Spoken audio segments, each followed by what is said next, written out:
welcome back to another week of Behind the Lens. I'm Debbie Elias, film critic, creator, and host of Behind the Lens, where we go behind the lens and below the line with those movers and shakers, the film and TV makers, the producers, directors, writers, actors, cinematographers, production designers, costume designers, composers, film editors, sound mixers, stunt coordinators, stunt men, authors, you name it. Oh, and let's not forget our VFX gurus. And seeing the latest trailer for Avatar, Fire and Ash, immediately makes me think of more wonderful things from Weta that'll be coming to us in December. But I digress. You know I love to talk, and I talk to them all. And today, I'm very excited for today's Behind the Lens, thanks to a director whom I adore, and have been chatting with for multiple decades, Renny Harlin, who went in, it's always so much fun to talk with Renny, who went in depth with me for The Strangers, Chapter 2, and writer-director Matthew Bissonnet, who brings us a film I immediately connected with and love, Death of a Ladies' Man, starring Gabriel Byrne. And trust me, while it's enough to love a film because Gabriel Byrne is in it, there are so many more reasons to love Death of a Ladies' Man. But let's kick things off with Renny Harlin and The Strangers Chapter 2. The Strangers franchise began back in 2008 thanks to writer-director Brian Bertino, who treated us to the tale of James Hoyt and Kristen McKay, who visit an isolated vacation home to enjoy some time together. However, vacation home, cabin in the woods, you know where this is going. They're in for a rude surprise when three masked assailants make their stay a nightmare. No follow-up, no sequels, nothing came. In 2018, my friend director Johannes Roberts, with a script by Brian Bertino and Ben Kitai, rebooted the franchise with The Strangers Pray at Night, starring Bailey Madison, Lewis Pullman, and Christina Hendricks. I know for a fact, and if any of you listened to my interview with Johannes back in 2018 about the film, it was always his intent to do a sequel, but that didn't pan out. And The Strangers' legacy kind of fell apart. That is until last year, 2024, when Renny Harlin stepped into the franchise with what has become a new 3-chapter series. All 3 films shot at the same time over 53 days of principal photography, with a cast led by Madelaine Petsch. Now, as you hear Renny talk, and if you've heard anything he said about The Strangers Chapter 1, Strangers Chapter 2, or the next Chapter 3, shooting everything all at one time would have been great as a movie. But as Renny himself admits, 4.5 hours was too long for one movie, for a franchise like this, for horror like this. So he decided to break it up into 3 films. We got Chapter 1 last year. We now have Chapter 2. Chapter 3 will be next year. In The Strangers Chapter 1, we meet Maya and Rory, whose car breaks down in a creepy and eerie small town, forcing them to spend the night in a remote cabin. Uh-oh. Panic ensues as they are terrorized by 3 masked strangers who strike with no mercy and seemingly no motive. They just want to kill. It was met with much acclaim. So now here we are in 2025, and we have the chilling next chapter of the Strangers franchise with The Strangers Chapter 2. Once directed by Renny, since all 3 of these were shot at the same time, written by Alan R. Cohen and Alan Freedland, who wrote Chapter 1. Madelaine returns as Maya, and joining her are, among others, Gabriel Basso, Emma Horvath, Richard Brake, and who else did we have here? And I lost my note. Oh, my, I am so bad. And Pedro Leandro. So, forgive me. This go-round picks up the morning after the final scene of Chapter 1. So, we're going. We find there's no build-up, there's no nothing. This picks up the morning after Chapter 1 ends. We find Maya in a hospital as the sole survivor of the stranger's murdering spree the previous night. But the night's events aren't over, as she must now do everything in her power to survive the continued relentless attacks from the mass killers who show up in the hospital. Electricity gets cut, no cell phone. You get my drift. While reckoning with the ways that these events are transforming her into someone else. You know, this is fight or flight here, folks. Fight, flight, or survive. As we saw in the original 2008 movie, then again in 2018 and 24, the stranger's attacks have been focused in one location, one home. A very violent home invasion. But with The Strangers Chapter 2, we go from one home to an entire town, expanding the terror and violence and letting Renny Harlin embrace the environment of the town to include forested areas, animals, wild boars, farms, hospitals, not only amping up the tension and action, but fueling the character development of Maya as she fights to survive. I love The Strangers Chapter 2 and the development and broadening of not only the characters of Maya and the strangers themselves, but the visual tonal bandwidth and visual grammar as well.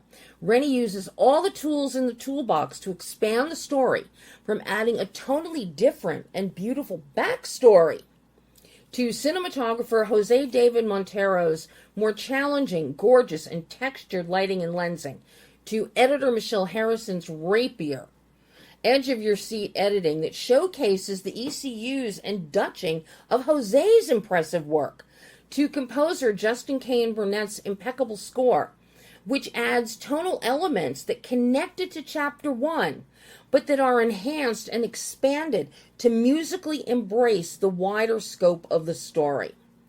It is a beautiful choreographed cinematic dance that Renny has put together here.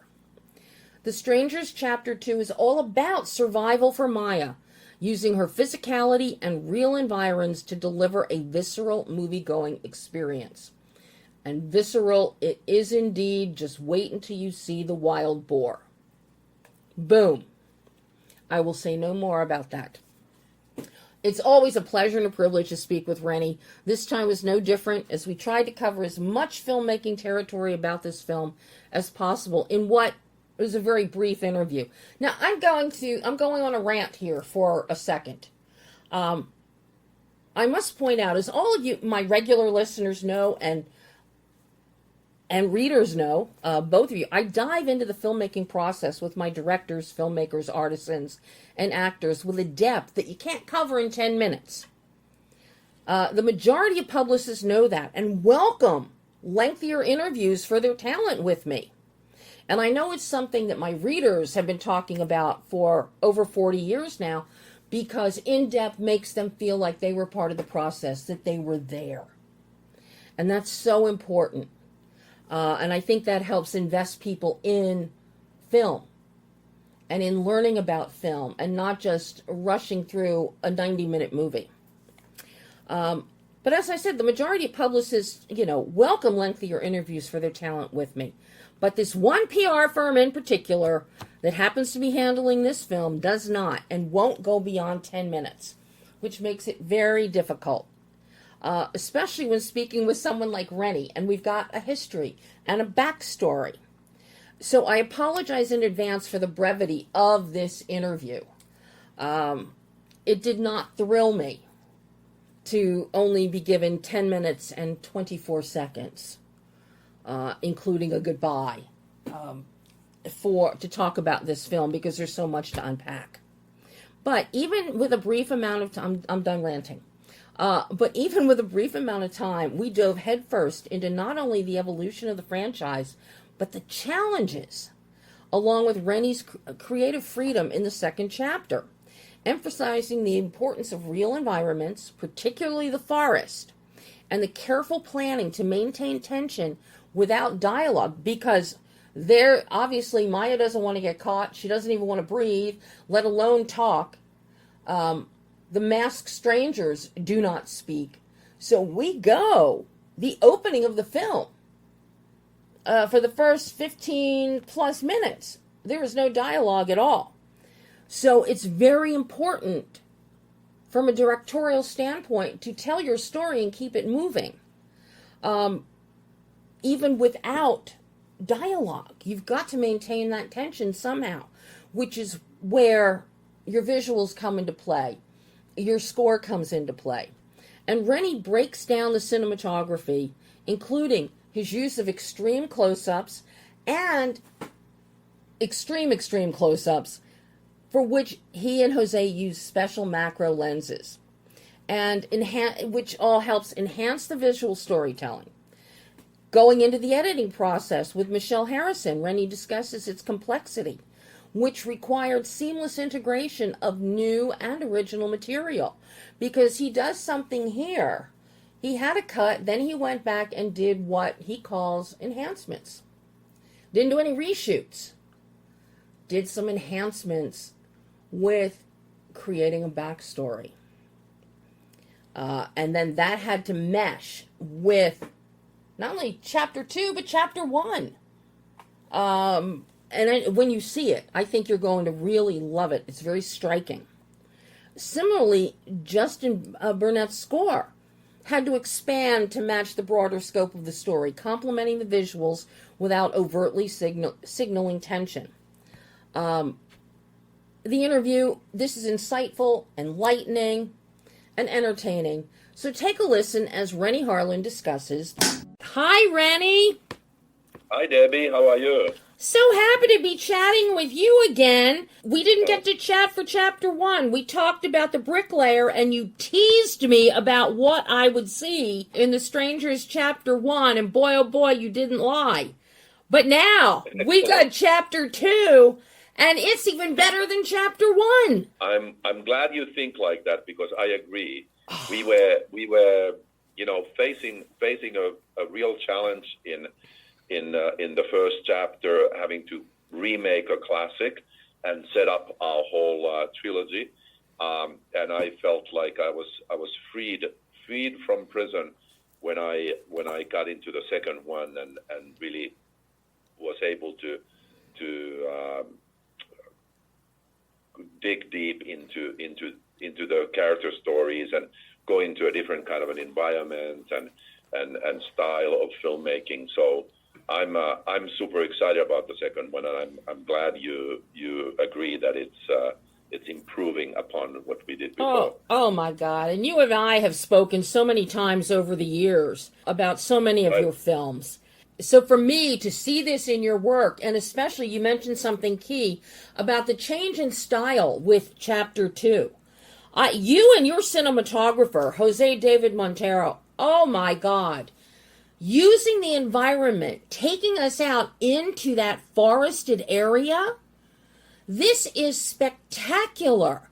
So I'm curious how you and Jose changed things up with this and incorporated the real environs and the physicality that we now see in chapter 2. Thank you so much for your kind words, and we really did, and I always thrive in real environments instead of being on a soundstage, whether Cliffhanger or Deep Blue Sea or any of these movies, Long Kiss Goodnight.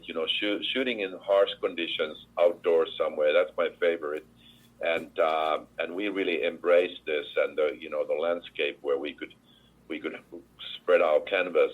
And we planned this stuff very carefully. We shot listed everything in advance and really thought about how we can tell a story where sometimes, probably for half an hour, there's no dialogue at all, and it's all about the visual and the environment and the characters in it, and trying to keep the sense of dread and tension and fear and claustrophobia and all those things, even if we are outdoors. So we try to plan it very carefully, and And if you feel like it worked, which it really sounds like you're saying that's the best thing I could hear.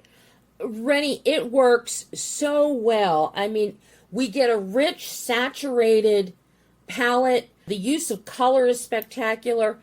You've got ECUs in here, those extreme close-ups that are to die for. And you've got many that pop up that have me jumping out of my chair.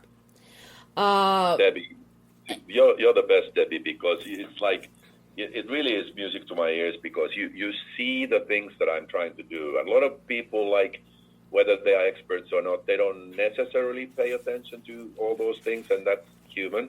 But you really do. And yes, I know that I was doing this. We had special lenses so we could get like really, really close to Madelaine's eyes, and like the sequence in the SUV was actually my brainchild. And I said, like, I've always wanted to do this scene where it's like for 10 minutes we are inside this car, we never leave, and it's a pressure cooker, and it just gets more and more and more and more intense. And that's where you really, you're working with a very limited space, but your angles and shots can tell the story, and then again when you go out in the wilderness and you do the really big shots, and it's a mixture of that. So I love doing that, and I love that you notice.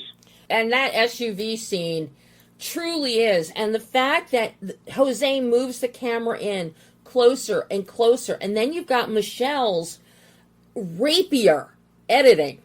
Wow. Oh my God. Good. The way you and Michelle cut the shots. And as he goes in closer and closer to almost macro ECUs. It is macro. Yeah. It is macro. Yeah. I mean, just the intensity. And then for Michelle to come in and cut and just be rapier. That is the word for it. So that you do, when a movement happens out of this silence, you jump, and it will scare the bejeebus out of you. Great to hear. Thank you. How challenging was the edit on this one, Renny? Because of the fact we are outdoors, this is more expansive. It's no longer just home invasion. It truly is. It's a whole town invasion, if not more. We've got animals involved in this one. Some beautiful animals, some not so pretty animals, but the editing to hit these beats. And then you have, I guess you're calling them enhancements, which is your backstory. We're getting some backstory here. So how challenging was this edit working with Michelle to get all these puzzle pieces to fit? It was challenging because we knew that, just based on our 53-day shoot that covered all three movies, we knew that we had room for improvement, and there were things that we didn't quite capture the way we wanted just because of the sheer lack of time. And then looking at the response to the first movie and having the fortune of the movie being successful, which then gave us the opportunity to ask for a little more money from the studio and being able to go and shoot more stuff. It was a puzzle, and it was a puzzle of figuring out, okay, here is the second movie now cut together. What are the areas where we can improve, and what do we keep from the first one? How do we match to what we did, in the second one originally? How do we match to that? And what are exactly the pieces we need to bridge from here to new material and back to the original material and all that? So it was a puzzle, and really, when you go and it's been a year or something, and you go and you shoot sequences that have to seamlessly fit into the movie, it is a puzzle, and it took a lot of time in the editing room to figure that out. Well, and something that's very striking here, in giving us some backstory about some characters, without giving away spoilers, you have a distinct visual tonal difference between what is happening and poor Maya out there in the woods, fighting to survive, and then you give us these backstory, these flashback moments that are so beautiful, almost to the point of ethereal with your use of white and the brightness. So I'm curious about your decision to take that visual shift. It's a really good point, and now I really remember, Debbie, how, like, even when we were talking about the bricklayer, you were just amazing in analyzing the sound and the colors and everything. You're like a real cinephile, and it's amazing to talk with you. One of these days we have to do like a in-depth thing about stuff, because it's so fun to talk with you. But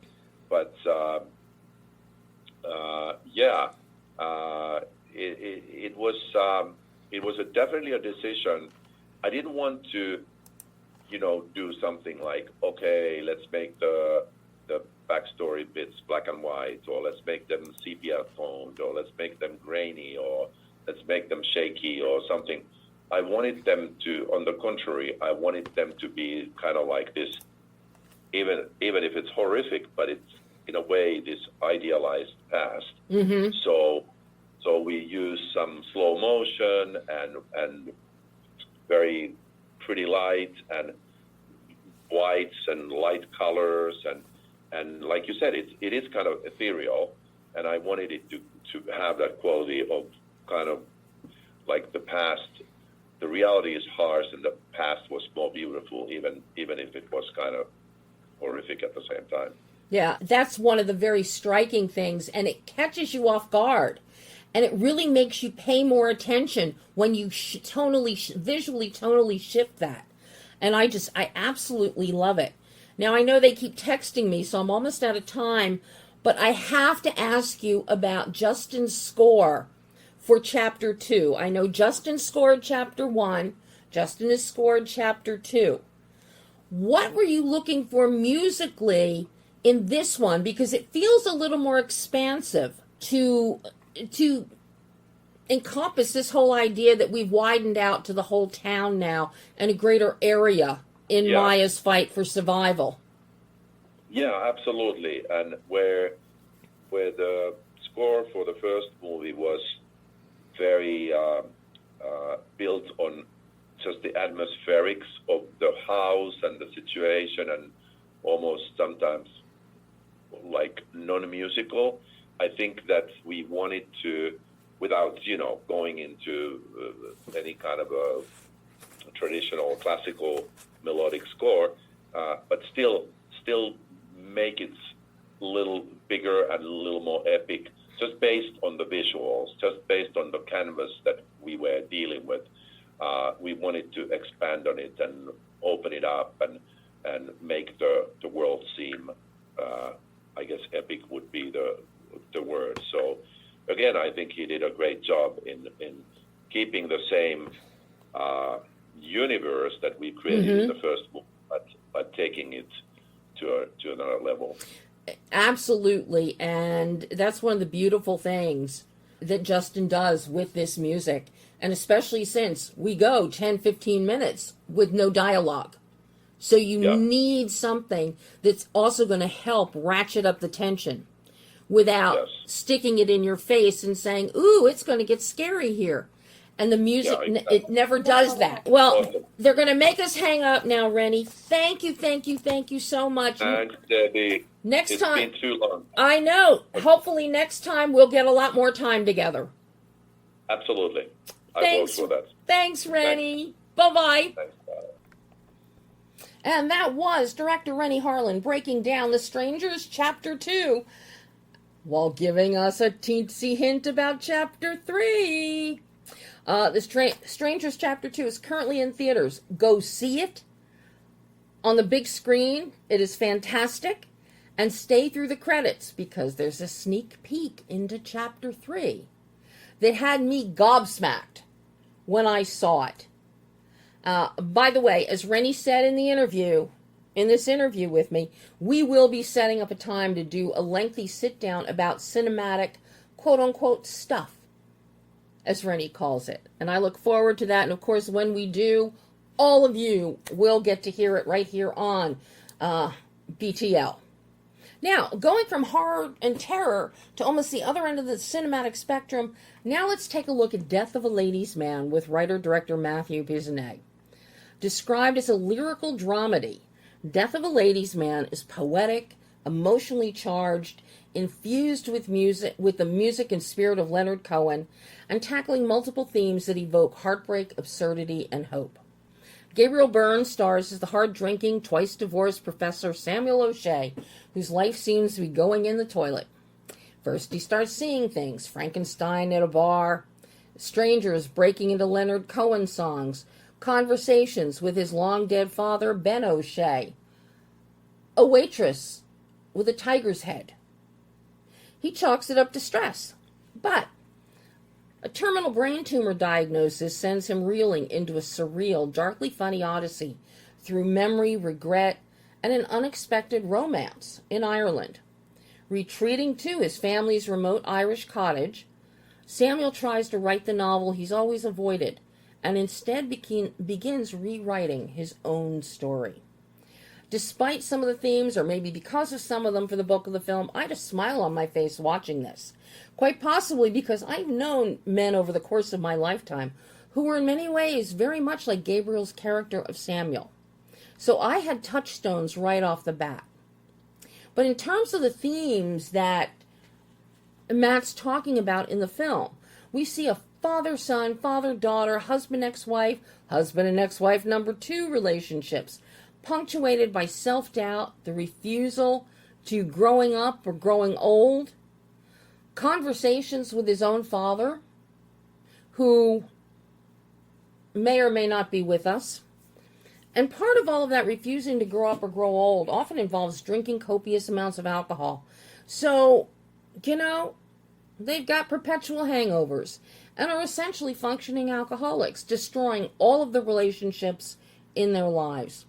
But as Samuel navigates all of that, it brings forth such light and realization, so that by the time we get into the third act of this film, the film takes on a lightness of self that is beautiful and welcoming. It's a wonderful arc. It is a wonderful cinematic arc, and it is a wonderful character arc.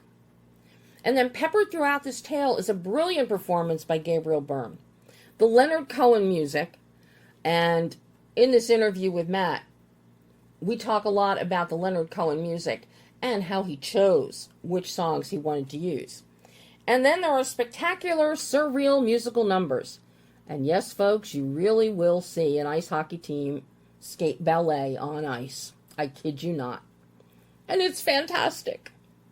Comedically chapterized, the film is beautifully structured into 3 sections of Samuel's adult life, with the Cohen songs and accompanying dance numbers succinctly punctuating each stage, and perhaps even Samuel's renaissance, while stunning visuals, courtesy of cinematographer Jonathan Cliff, immerse us in Samuel's mind and how he sees the world around him and how it sees him. Cliff captures some of the most beautiful and expressive faces. The way he captures faces on film is very akin to George Horrell's black and white portraits back in the golden age of Hollywood, back in the 30s and 40s. There's something about how he captured faces that is the same quality that we get here from Jonathan Cliff, the way he captures faces on film. It's stunning. And each speaks volumes. Showcased in Canada and Ireland, Matt Lyon, editor, he seamlessly goes between the two as Samuel's dark, closed, and stuck world in Canada slowly sobers up and expands into the wide open, bright, green, welcoming spaces of Galway, Ireland. Now, in this exclusive conversation, Matt highlights the themes of father-son, father-daughter relationships, self-doubt, and addiction. And he even states that the story is inspired by some of his personal experiences. Not all. This is not an autobiography, people. And features the surreal musical numbers as a means to depict the internal struggles of a man. Leonard Cohen's songs, including Bird on a Wire and Hallelujah, were carefully selected to enhance the narrative. The film's visual grammar, particularly the use of close-ups versus wide shots, captures the emotional depth of the characters. And we talk a lot about casting, especially Gabriel Byrne and Brian Gleason. Brian Gleason plays Samuel's father, Ben, which adds on authenticity to the portrayal of the complex family dynamics. A bonus in this conversation is the depth Matt goes into on developing the character of Samuel through costume and Gabriel Byrne's work with costume designer Odette Guidori. Gabriel Byrne's costuming is perfection. Perfection. The minute you see it off the top of your head, you're going to think professor. But then as you look at all the little details, you're going to understand how Samuel is stuck in a life of maybe 40 years earlier. So I can't wait for you to hear this. So take a listen as writer-director Matt Bissonnet discusses the wonderful lyrical dramedy, Death of a Ladies. Hello, Matt. Hello, how are you? I'm so happy to be speaking with you about Death of a Ladies Man. I so thoroughly enjoyed this film. Well, thank you. I appreciate you saying that, and I'm glad you enjoyed it. It really, despite some of the, or maybe because of some of the themes you're dealing with here, the bulk of the film, I really had a smile on my face watching it. Quite possibly because I have known men over the course of my lifetime, some of which were very much like Gabriel's character of Samuel. I saw a lot in him that I have seen in men over the years that I have known. So that struck a chord with me. But the themes that you're talking about, we see father-son, father-daughter, husband and ex-wife, husband and ex-wife too, and then self-doubt, the refusing to grow old. Because so many men, especially if they think of themselves as party hardy and we go out and we'll drink and we could drink for 24 hours or 48 hours and we're going to be fine. We're just going to have a perpetual hangover and be a functioning alcoholic. But all of that brings such light by the time we get into the third act of this film. And then you pepper this with incredible surreal musical numbers, which are spectacular. Where did you even start to come up with the idea for telling this story, which should be a familiar tale, but you have turned on its head and given fresh eyes to it? Well, it sounds like you've understood the movie perfectly. So, thank you for all those kind words. You know, it really means a lot. The story comes from a bit from my personal experience. You know, my folks split up when I was a kid, and for a period of time, I wasn't that close with my father. I found myself, oddly enough, or strangely enough, or maybe not, a single dad many years later, and raising my own son. And so I wanted to, that was sort of the experience that I wanted to bring to the film. And then sort of I was thinking, it is a kind of familiar story, so how do we do it a little bit differently? And I'm sober. I've been sober for a number of years. Gabriel's sober, and it's something that we kind of wanted to. It's a big sort of part of the film, and it really had to do, I think, with what you're sort of talking about, is the inability to grow up, or the inability to see reality as it changes around you. And I think of a lot of people have observed one thing about, alcoholism is it freezes you in time, and you don't grow over those years. And when it's pulled away, that can be very sort of difficult. So we were sort of thinking about, how do we show this story that people are kind of familiar with? Because, listen, there's a lot of divorces out there. I think as Cohen, observed, it's Father's Day and everybody's wounded. And addiction is a huge problem, that touches probably every family in North America or the world, in some kind of way. Everyone knows someone who's suffering with that particular sort of problem. And we sort of thought of the idea of the visual numbers and the songs as a way to depict that visually, because a lot of these struggles are internal. Mm-hmm. A struggle with addiction is internal. A struggle, with self-doubt is internal. But by sort of bringing out these sort of surreal moments, it did two things. It allowed us to sort of show those struggles on screen, and then also sort of chart a person who becomes untethered and begins to get, more and more confused as a certain part of the story kind of goes on.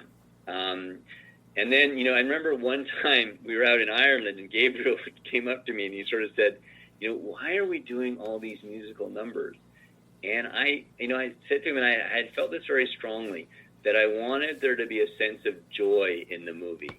Because I think, when you do come out of the shadow of addiction, or you do come out of the shadow of fantasy and you kind of come into reality, that can actually be a really joyful experience. And I wanted people to kind of feel that. And I didn't want it just to be about, the darkness of these experiences. And even sometimes when a relationship ends, more joyful things come after, and there's a kind of freedom that the people who were caught in this bad relationship have that they can experience as joy. And I think, the ex-wives can sort of experience, not that they don't love this person, but that it just didn't work, and there's something nice to be not in something that doesn't work and to be in a different kind of place.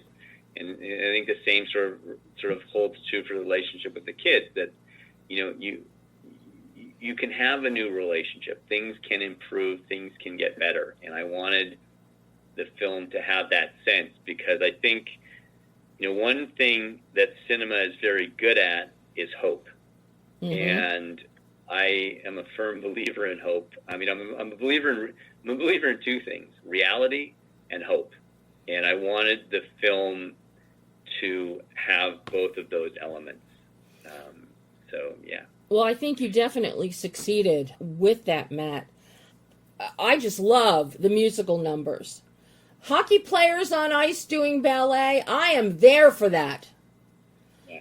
That was spectacular. It was very dreamlike, and you could easily see how Samuel could be envisioning that in his drunken stupor, there to watch his son, but then this is what he's imagining, this is what he's seeing, because he's not grasping. He's grasping little pieces of reality. But the musical numbers, the production numbers are just gorgeously shot, beautifully choreographed, and the musical instrumentation with each is just fantastic, which leads to a big question.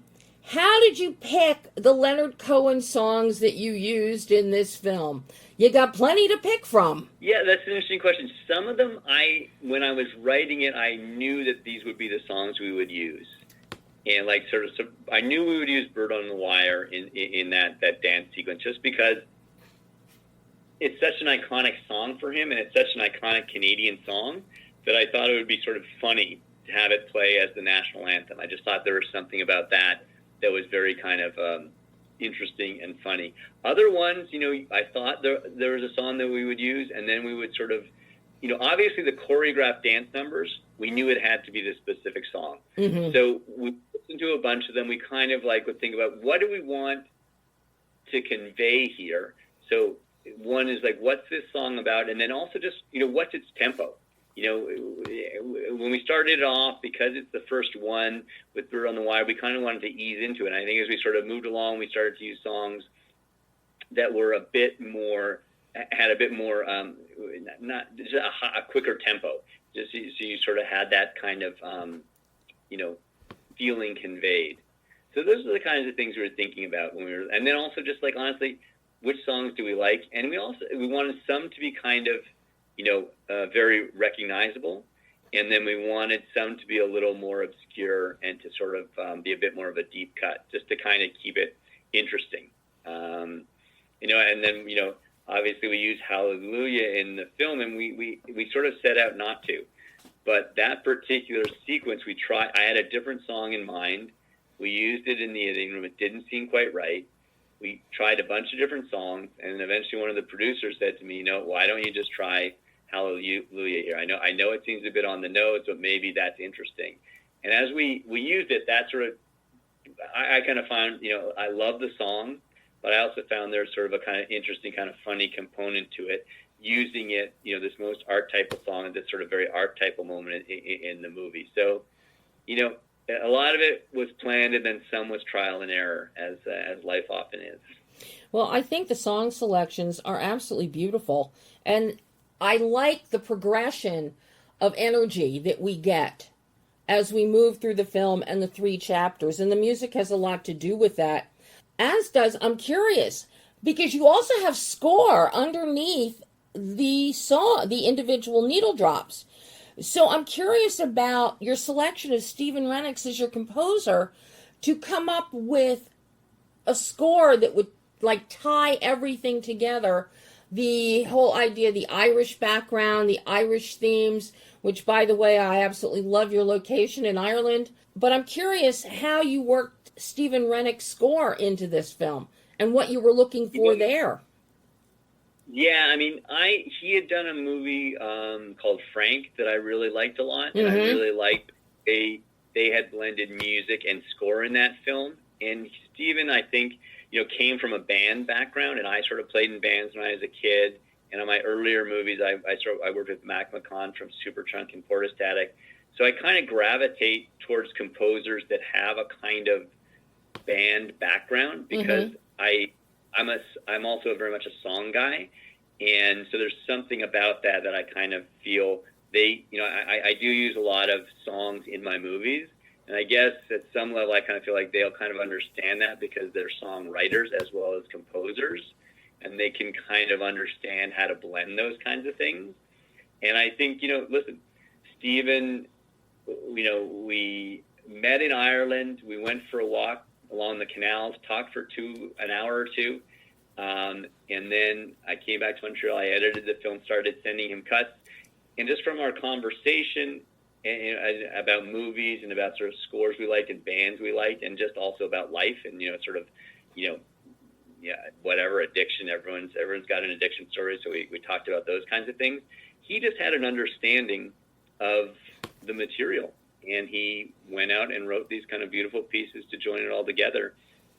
And, again, I'd send him a note or two, but I kind of been fortunate. I've been fortunate with actors I've been sort of so lucky to work with. I've also been fortunate just to work with, musicians and songwriters, composers that just work at a very high level, and you don't really have to tell them that much. They kind of understand the job at hand, and they just execute so well. So it's just lucky.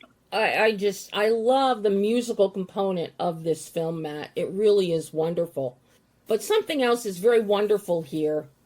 Your visual grammar, your visual tonal bandwidth, and the grammar that you and your DP, Jonathan Cliff, developed here.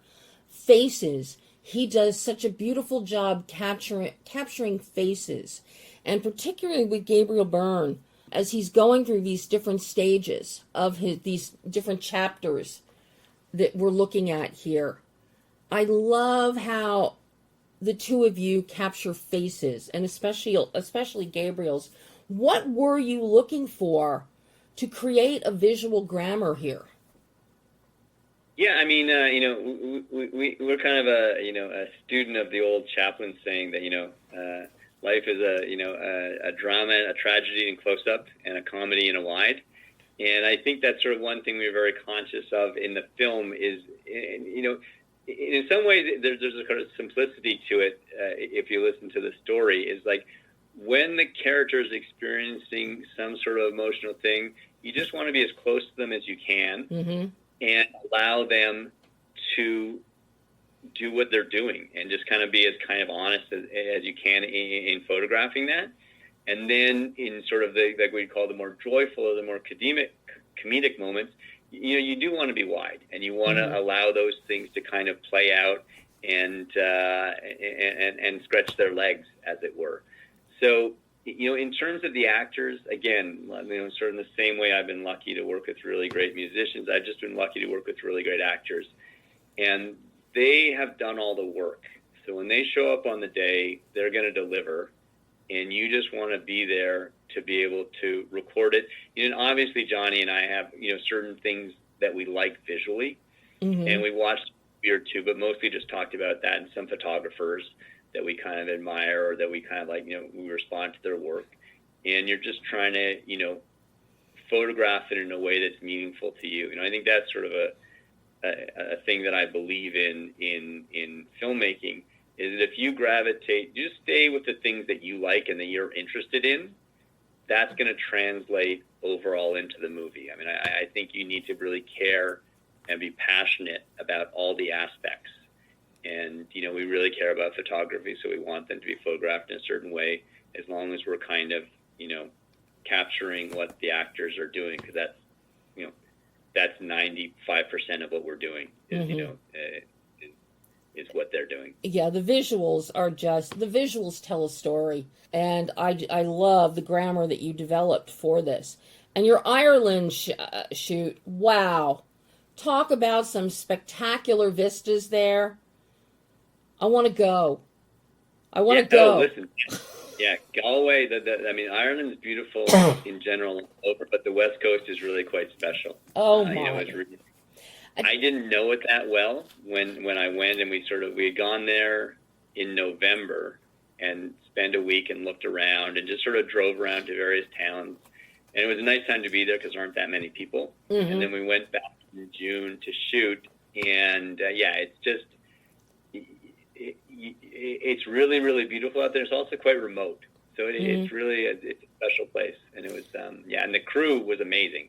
So it was just, so fun to kind of get to know them and work with them. So that was, I love the metaphor that you create shooting in Ireland with the camera work, with your visuals, because so much of it, it's wide, it's very freeing, it's very opening, it's very akin to Samuel, and where he's opening his mind, he's coming to acceptance, and he's sobering up.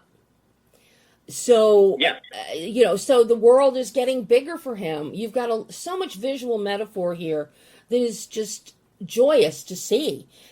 And then you punctuate Ireland with the snow scene, which that's all I'm going to say about it. I don't want to tip them off, but it is exquisite.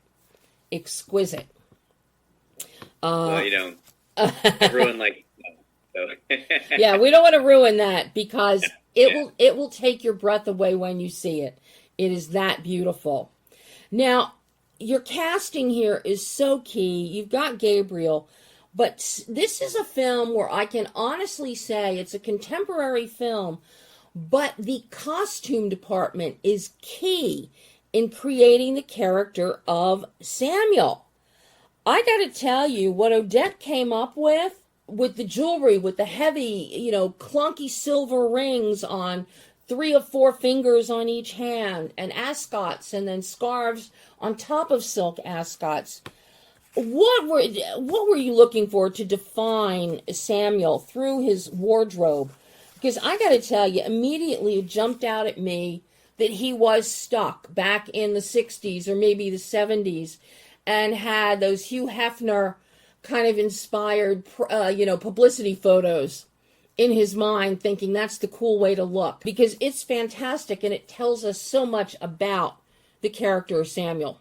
Yeah, I think, to be honest with you, that was Gabriel and Odette together. They had talked on the phone before Gabriel showed up, and I think that he had this idea, which you're really, really hitting on, of a kind of Keith Richards-y type of thing. And then that someone from the 60s, from the 70s, like of, Sam and Gabriel's generation, but who was also kind of frozen in that time and sort of frozen in this kind of, youthful 70s type of thing, and then just carried on with it. So they kind of crafted that whole look, and she's amazing, and she just did, such a great job. I think she had similar ideas, but then listening to Gabriel and working out together. And they, to be honest with you, crafted that completely without I was out running around looking at locations, and I'd come in and just go, wow, and again, like if you read the script, none of that's in the direction. There's nothing that says, how he dresses or how he looks. I maybe said one line sort of as, like whatever, a kind of bon vivant or something. And then from that, one or two little lines that you write in a log line or, a slug line, they come up with this entire character. And that's sort of the beauty of cinema as a collaborative art form, that you think of a character and you have this idea of a person, then other people flesh it out and bring it to life. And it's really kind of one of the sort of wonderful things about working in this medium. But to be able to work with people at their level. So that's sort of, I mean, that costuming for Samuel, just absolute perfection. And I'm sure if I read the script with no indication of a look or anything, the first thing, okay, he's a poetry professor. You've got to have the professorial look with the jacket. Either you're going to go with like a corduroy with suede patches on the elbows, or you're going to have a tweed or something. But that's about as far as you're going to get. So between Gabriel and Odette, boy, they just knock it out of the park with creating the persona of Sam through his costume. Yeah. Just wonderful. Yeah.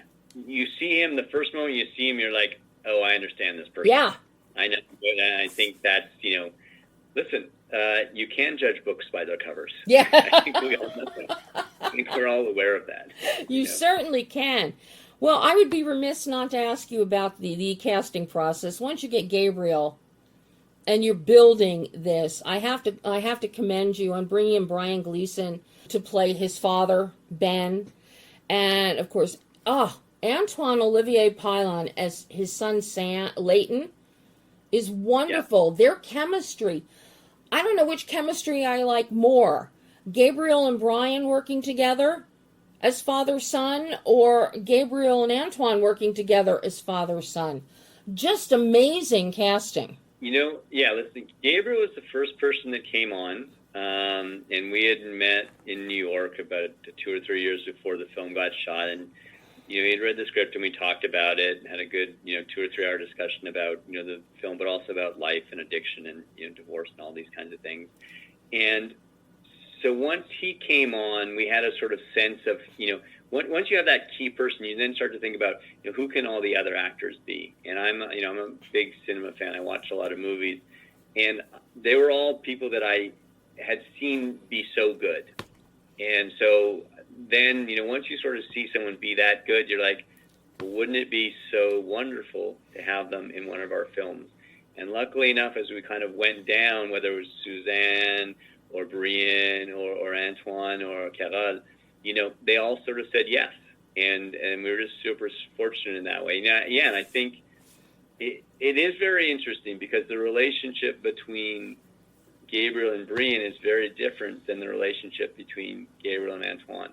And they were able to craft these sort of very distinct kind of relationships that moved in different kinds of ways.